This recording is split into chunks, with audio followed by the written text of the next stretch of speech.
अस्सलाम वालेकुम नाज़रीन। मोहम्मद हफ़ीज़ अनब एसोसिएट के प्लेटफॉर्म से एक बार फिर हाज़िर हूँ। मेरी एक ख़ासियत रही है कि मैं हमेशा अच्छाई और बुराई दोनों पे बात करता हूँ। ना तो मैं किसी चीज़ से घबराता हूँ, ना घबराने वाला हूँ। अब मैं कुछ सोसाइटीज़ के बारे में आपसे बात करता हूँ जो अपने प्रोजेक्ट डिलीवर करती हैं। लेट्स सपोज़ डीएचए है, बहरिया है, उसके बाद लेक सिटी है, उसके बाद एडब्ल्यूटी है, उसके बाद अगर मैं एक छोटे स्केल की सोसाइटी की बात करता हूँ तो रहमान गार्डन है।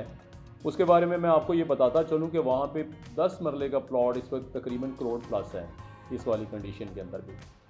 तो इसका मतलब है जो सोसाइटीज़ डिलीवर करती हैं वो ज़िंदा रहती हैं, वहाँ पे इन्वेस्टमेंट ज़्यादा की जाती है, क्लाइंट्स उस तरफ रजू करते हैं, आप लोग वहाँ से चीज़ें ख़रीदते हैं, चीज़ें सेल करते हैं।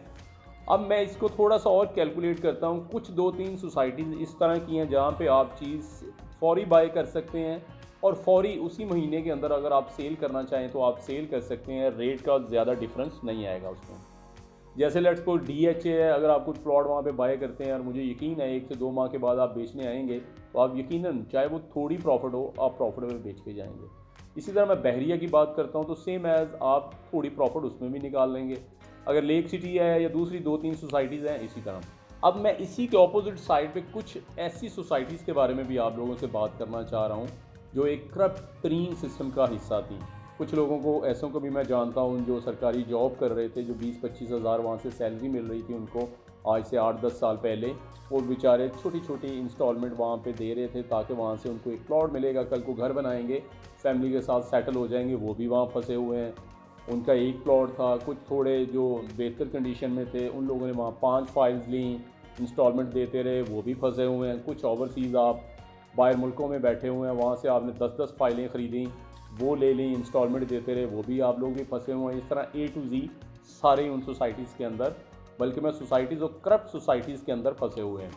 अब वहाँ पे अगर मैं उसको देखता हूँ तो सबसे पहले शायद मुझे फ़िरोज़पुर सिटी याद आता है, क्योंकि वहाँ पे कुछ मेरे कोलीग्स हैं, कुछ मेरे रिलेटिव हैं, उन्होंने भी फाइल्स ली थी कि हम लोगों ने शॉर्ट एक इन्वेस्टमेंट कर ली कि चलें कल को ये प्लॉट्स मिल जाएंगे, बेटी के नाम कर देंगे, बेटे के नाम कर देंगे। तो लेकिन ये ख्वाब कभी पूरा ना हो सका। फ़िरोज़पुर सिटी, नईम साहब उसको डिलीवर करने का प्लान लेके आए। आमिर साहब थे जो कि हमारे नाज़िम लाहौर थे, उनके साथ मिल के और कुछ और लोगों के साथ मिल के उन्होंने फ़िरोज़पुर सिटी को लॉन्च करने का प्लान किया। अब वहाँ पे गलतियाँ तो हम बेतहाशा कर देते हैं। हमारे पास इतनी जगह नहीं थी जितनी हमने ओवर सेलिंग कर दी। एक तो हमारा ये मसला था। दूसरा हमें सरकार से अप्रूवल नहीं थी। तीसरा हमें जो डेवलपमेंट करने वाले थे वो अच्छे लोग ना मिले। क्रिटिकल कंडीशंस हर तरफ से थीं, जिस वजह से फ़िरोज़पुर सिटी को उठने का मौका ना मिल सका।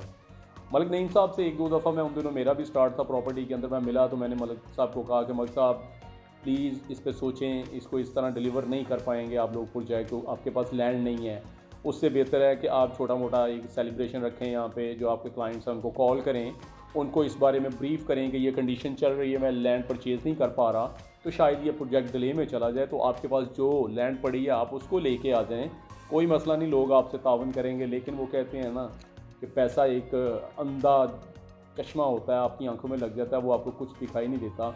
वो भी एक गलत वे पे चले गए और मलिक नईम साहब ने ओवर सेलिंग में पैसा इकट्ठा करना शुरू किया कि जहाँ पे लोगों को नहीं पूछा जाता तो मुझे कौन पूछेगा। एलडीए ने उसको रोक दिया, उस प्रोजेक्ट टोटल को रोक दिया और उसके एड्स लगना शुरू हुए अखबार के अंदर, टीवी पे एड्स चला कि वहाँ पे आप सेल परचेज़ प्लीज़ ना करें। लेकिन उसके बावजूद सोसाइटी के अंदर सेल परचेज़ चलती रही। उसके बाद नैब ने अपना काम शुरू किया, मलिक नईम, उनके भाई नदीम साहब, वालिद नज़र साहब, उनको उठाया गया, नैब के कस्टडी रूम में डाला गया। वहाँ पे बैठ के उनसे बातचीत की गई सारी। उसके बावजूद पीछे सोसाइटी में उनके जो करिंदे थे वो सेल परचेज़ करते रहे। लोगों का पैसा उसके अंदर फंसता रहा, लोग डूबते रहे, लेकिन वो कभी लॉन्च ना हो सका। कि ये नंबर 3 सोसाइटी इसलिए है कि नैब ने मलिक नईम और उसके जो हवारी थे, जो उसके साथ में लोग थे, कम अज़ कम उनसे वो पैसा कलेक्ट करके 2 से 3 इंस्टॉलमेंट के अंदर जो उनके क्लाइंट्स थे, फ़िरोज़पुर सिटी के जो डूबे हुए लोग थे, उनको वो पेमेंट वापस करवाई। उससे ये हुआ कम अज़ कम साँस लेने का उन लोगों को मौका मिला। लॉस तो फिर भी था। लेट्स सपोज़ मेरा एक कुलीग हैं, उन्होंने 50 लाख तकरीबन वहाँ पे इन्वेस्टमेंट किया, तो बज़रिया नैब वहाँ से उनको सिर्फ 37 लाख मिला। चलें ये भी उनके लिए काफ़ी था, लेकिन एक बैड एक्सपीरियंस लोगों का रहा वहाँ पे। अब मैं नंबर 2 पे लेके आता हूँ मॉडल हाउसिंग को, जो कि फ़िरोज़पुर रोड पर वाक़या थी। फरहान चीमा साहब इसको ऑन कर रहे थे और सेम एज़ उसी तरह फ़िरोज़पुर सिटी की तरह इसकी सारी स्टोरी थी। 5 मरला, 10 मरला, 8 मरला, कनाल के प्लॉट से और कमर्शियल के प्लॉट से आप लोग ओवरसीज़ फिर उसी तरह इसमें शामिल हुए। ज़ाहिर है आप लोग बाहर बैठे होते हैं, आपको प्रोजेक्ट के हवाले से पता नहीं होता, डिलीवर करने वालों के बारे में आप नहीं जानते। आपके कुलीग्स, आपके रिलेटिव, आपके फ्रेंड्स आपको कहते हैं कि बड़ी अच्छी सोसाइटी है, इसमें इन्वेस्टमेंट कर लो, अच्छा अर्न करोगे, पैसे जमा हो जाएंगे। तो वो ज़ाहिर है आप लोग इन्वॉल्व होते हैं, आपको कंडीशंस का तो कोई पता नहीं होता। फरहान चीमा साहब ने तकरीबन 2.5 से 3 अरब रुपए का फ्रॉड किया। सेम एज़ उसी तरह जिस तरह मलिक नईम को फिरोजपुर सिटी वाले को पकड़ना पड़ा, तो नैब ने आके फरहान चीमा साहब को पकड़ा। पकड़ने के बाद जेल में डाला गया, तो वहाँ से तकरीबन उनसे जो रिकवरी हुई 2 से 2.5 करोड़ रुपए की हुई। और ये नॉलेज में ये लाया गया कि तकरीबन कुछ 500 के करीब लोग हैं जो मॉडल हाउसिंग से मुतासर हुए हैं, जिनके साथ फ्रॉड हुआ है। लेकिन जब नैब ने उसके अंदर पैसे डिस्ट्रीब्यूट किए जो फरहान चीमा से लिए थे, तब जाके ये रीओपन हुई चीज़ें कि तकरीबन 1500 लोग हैं जो इफ़ेक्ट हुए हैं मॉडल हाउसिंग में, जो फरहान चीमा साहब ने उनसे पैसे बटोर लिए थे। अब वहाँ से कोई 2-2.5 करोड़ की रिकवरी हुई। उसके बाद फरहान चीमा साहब ने प्रॉमिस किया कि इतने टाइम के अंदर पैसा इकट्ठा करके लोगों को वापस कर देगा। उसके बाद चीमा साहब वहाँ पे कोई 2.5-3 करोड़ रुपया दे के दुबई फ़रार हो गए, वहाँ से आने का नाम नहीं ले रहे थे। नैब ने बथेरे जतन किए, फिर फरहान चीमा के जो अकाउंट से वो जैम कर दिए गए, उनकी जो लैंड थी वो हुकूमत ने अपनी कस्टडी में ले ली। तो चीमा साहब जब वहाँ पे भूख से निढाल हो गए, तो उन्होंने फिर वापस पाकिस्तान आने का प्लान किया। जैसे ही वो पाकिस्तान पहुँचे तो वहाँ से दोबारा उनकी गिरफ्तारी अमल में लाई गई। अब कुछ अरसे से मैं सुन रहा हूँ कि फरहान चीमा जेल के अंदर है, लेकिन ज़ाहिर है जो पेमेंट्स थी वो कहाँ पे हैं कोई नहीं जानता। और अगर हम इसको कैलकुलेट करते हैं तो आज से 8 से 10 साल पहले जो 5 मरले का प्लॉट तकरीबन 8 से 10 लाख का था, इस वक्त अगर वो लोगों को प्लॉट डिलीवर हो चुका होता तो उसकी प्राइस तकरीबन 25 से 30 लाख होती। इसका मतलब है कि लोगों ने या आप लोगों ने तकरीबन 8 से 10 लाख अपना जो फंसाया हुआ है उसका लॉस नहीं है, ऊपर जो प्रॉफिट आनी थी 15 से 20 लाख वो भी आप लॉस कर चुके हुए हैं। अब मैं अगर किसी सोसाइटी को लेके आता हूँ नंबर 1 पे जिसने करप्शन की इंतहा कर दी, वो है ईडन हाउसिंग। ईडन हाउसिंग जिसके अंदर कुछ पॉलिटिकल लोग भी शामिल थे जो डायरेक्टर्स में, और कुछ हमारी जो सियासी शख्सियात के अलावा कुछ हमारे ब्यूरोक्रेट्स भी शामिल थे इसके डायरेक्टर्स में। कुछ हमारे एक जस्टिस साहब थे, वो भी हमारे इस प्रोजेक्ट के अंदर शामिल थे। ओपन तो नहीं हुए कि वो खुद से इन्वॉल्व थे, लेकिन उनका बेटा वहाँ पे एज डायरेक्टर काम कर रहा था। ईडन हाउसिंग के अंदर इस सेम एज उसी तरह 5 मरला, 8 मरला, 10 मरला लॉन्चिंग आई, बड़ी अच्छी लोकेशन थी। उन दिनों में वहाँ पे प्लॉट का रेट 8 लाख रुपए निकाला गया 5 मरले का। बेतहाशा लोगों ने वहाँ पे बाइंग की कि आने वाले वक्तों में ये लोकेशन अच्छी है तो हम लोग ज़रूर इससे इंशाल्लाह, जो इन्वेस्टर थे वो अर्न करने का प्लान करके बैठे थे। और जिन लोगों ने घर बनाने थे उनके लिए भी अच्छी प्लानिंग थी। मुझे आज भी याद है बहुत ज़्यादा सरकारी लोग वहाँ पे इन्वॉल्व थे। इतने ज़्यादा लोगों के होने के बावजूद, इतनी सियासी शख्सियात के इन्वॉल्व होने के बावजूद, इतने ग्रेट लोग हैं जिन्होंने जो समझते हैं पाकिस्तान उन्हीं का है, वो भी शामिल थे इसके अंदर। तो उनके शामिल होने के बावजूद तकरीबन 4 से 6 अरब रुपये का फ्रॉड किया गया।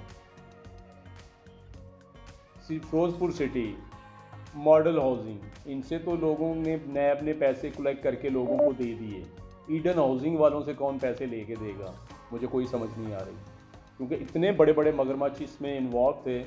और उसका जो अभी एग्जांपल हम लोगों ने देखा कि एक बंदे की डेथ होती है, ये तो वाकया मैं कह भी नहीं सकता, ख़बरों के अंदर ये सारा चलता रहा टीवी चैनल्स पे।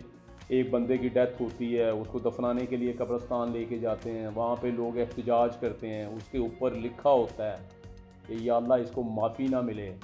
खुद सोचें किस तरह की औलादें हैं उस बंदे की। यही मैं कहता हूँ, बुराई करने से पहले हम ज़रूर सोचें उसकी जो औलाद है, उसके जो बेटे हैं, बेटियाँ हैं, किस तरह उनकी ज़िंदगी, मतलब कि उनका बाप फ्रॉड करके गया है यहाँ पे। उन लोगों के साथ कितनी बददुआएं लोगों की निकल रही होगी, गरीब गुरबा लोग की, जिन्होंने वहाँ इन्वेस्टमेंट की थी, अपने बच्चों के लिए घर बनाकर रहने के ख्वाब देखे थे, अपनी बेटियों के लिए प्लॉट्स लिए थे। इस तरह की सोसाइटीज़ के अंदर इतने बुरे हाल हुए हैं लोगों के, मैं आपको बयान नहीं कर सकता। तो वो अभी तक इशू एक लटका हुआ है। मैं फिर इसी यूट्यूब चैनल के ज़रिए से सरकार को भी कहूँगा कि प्लीज़ इस पर सोचें, इसको देखें। नैब को भी कहता हूँ, आपने हर उस बंदे को पकड़ लिया किसी न किसी सिस्टम के अंदर जिसके बारे में हम तसव्वुर नहीं कर सकते थे। तो खुदा के लिए ईडन हाउसिंग वाले इतने बहुत बड़े रुस्तम नहीं हैं कि आप उनको पकड़ ना सकें और उनसे लोगों की पेमेंट वापस ना करवा सकें।